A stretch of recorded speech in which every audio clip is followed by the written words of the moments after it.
Hi, babies. What you doing? Think we're going to have some pretty babies here. This one over here is probably going to be a pretty light one, either a pineapple or a dilute pineapple possibly.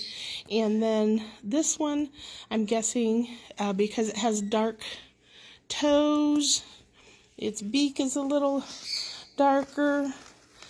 That one I'm thinking is going to be a yellow-sided.